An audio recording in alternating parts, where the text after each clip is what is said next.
5 ipon tips. Una is pagtabi ng 10% to 20% ng iyong kinikita.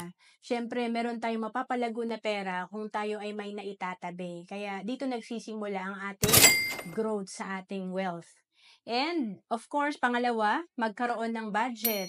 Siyempre, magiging consistent tayo sa pag-ipon kapag tayo ay laging nagbabudget. Alam natin yung mga spending limit natin.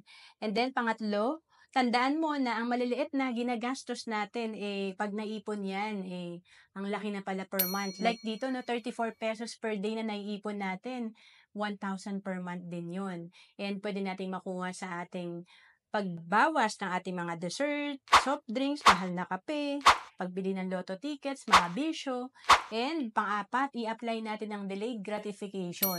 Siyempre, habang wala pa tayong ipon at baon pa tayo sa utang, importante, nandun yung disiplina para talagang hindi tayo tuluyang mabaon sa utang at magkaroon tayo ng progress. And then, pang-lima, i-monitor mo ang iyong progress.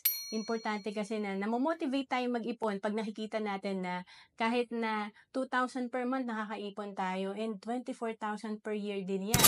To know more about savings and investment, message mo na ako sa FB, Johan Celis Capistrano.